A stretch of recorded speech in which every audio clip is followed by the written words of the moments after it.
Alright, so Digital Human Groups is a group of people who do research and development into trying to make the most realistic digital humans that we can come up with. This involves getting the best looking skin, best looking hair, body movement, and facial capture. So what makes a digital human? Well, a high quality 3D model, movement of the digital human, body movement, and of course the facial movement of a digital human. But what about the details? Oh, well, we need to have blood flow in the face to make it look more convincing and more organic. We can look like we'd be really mad or really happy as the response to blood flow. And of course, really good lighting really helps to convince the good look of the specularity of the face. And also the shader complexity. It's so nested with the material functions that we apply on Digidog's face. And here is the result. See Doug, he's waving around right here. Waving about you guys at SIGGRAPH 2019. Pretty cool.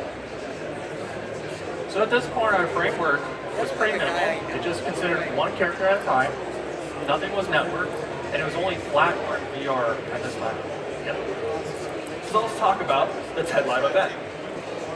One day, Doug was out in the loft looking for trouble, and he came up to us and he was shaking his hand very wildly saying, "We got invited to TED!"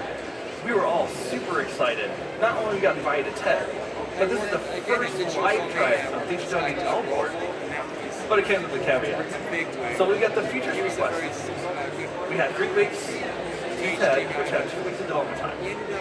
We had to build autonomous cameras and user cameras, and autonomous lighting to properly follow Digidog and L-Board. So, we required a new framework. We had to find a modular way to create cameras with autonomous options. Same thing with the lighting rigs. We had to find a way to have it follow the character and also have it follow the character in a nice, good look camera way. We wanted to approach this with an IOC approach to it, an inversion control. So we want to have a top to bottom level of initializing everything so we can do it from the start and it's very fast. So we needed a name. So we decided to call it the Director System. So it's a little bit complex here, so I'll go from top to bottom here. So the Director is basically a container of scenes to view, and also contains a master input. So a container of scenes is like the director saying, I want this scene here for this camera, but I also want this different kind of view from this camera over here. And also the master inputs. When the director says, hey, I want to switch to this scene right now, the director contains all the inputs for that. So what is a scene? A scene is basically characters, cameras, lighting, rules essentially, and references.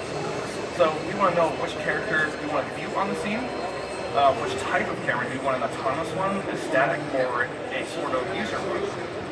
And same thing with the lighting. Do you want the lighting to follow, or do you want the lighting to stay still where it's at?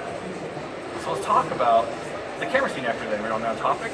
So the camera scene actor can be autonomous, user, and static. What this means is autonomous, it gives some sort of rules and interpolation to follow the character of interest in view.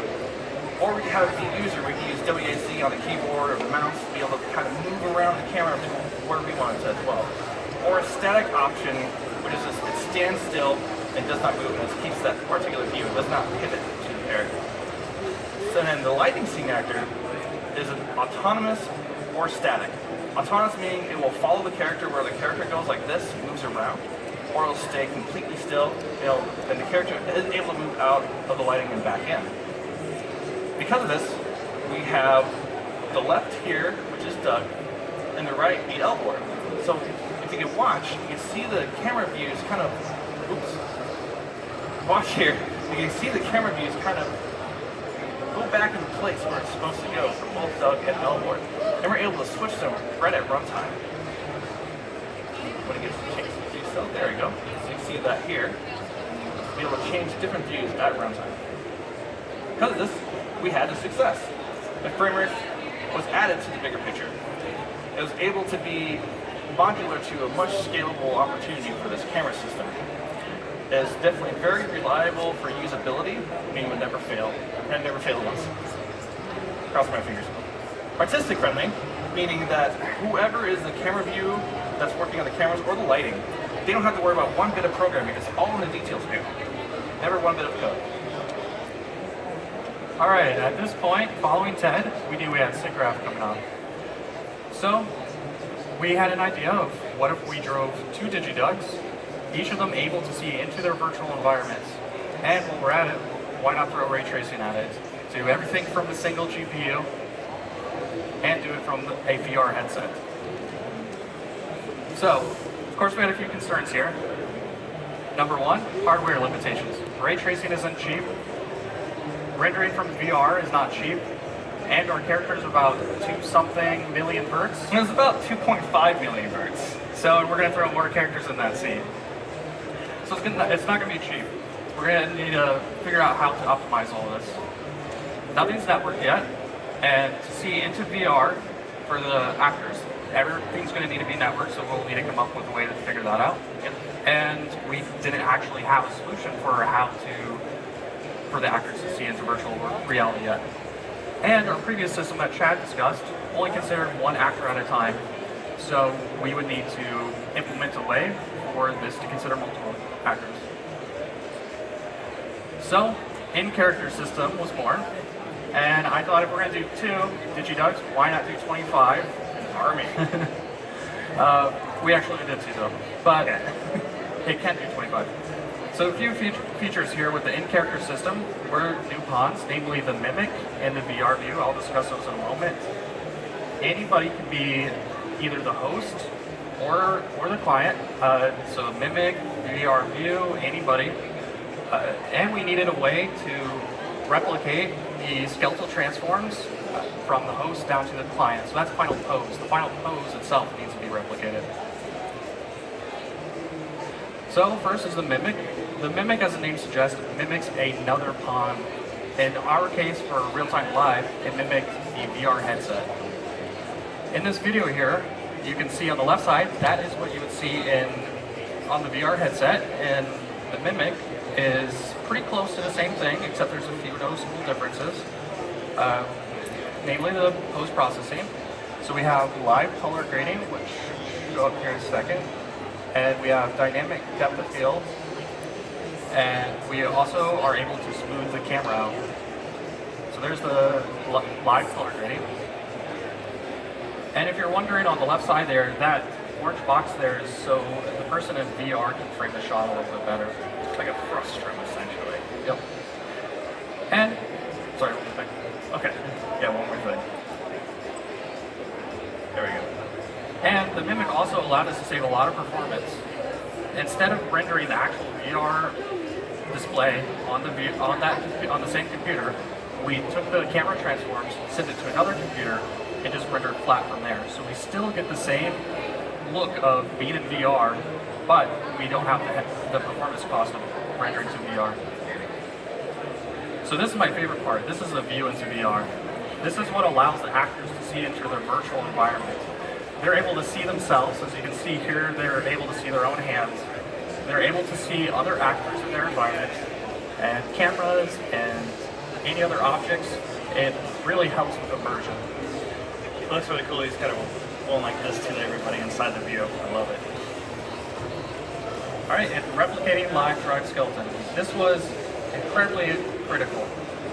Without this, I don't think we would have been able to do the demo. We needed to be able to replicate the final pose from the host down to the clients. That's not something natively supported in Unreal, so we had to come up with our own solution. Typically in Unreal, the way you replicate an animation is through state variables, such as is my player crouching, or is it jumping, etc. And then the animations on the client side figures out how to do something similar.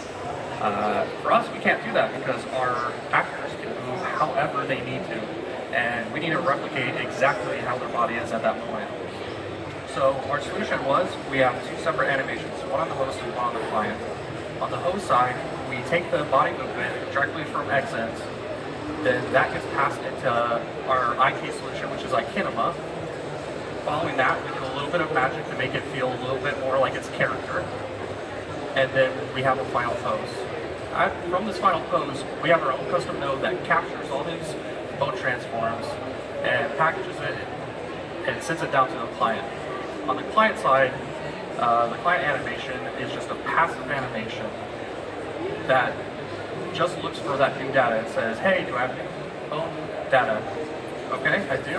All right, let's just apply it to the skeleton. So this slide might be a little confusing. Feel free to take a picture of it and ask any questions afterwards. But to quickly go over it, at the top here you can see there are two actors, Doug and Kinsey. And the green notes here are where raw input comes from the actors, such as the body movement is that motion tracking computer, and the neural network 1 and 2 are where the face movement is captured.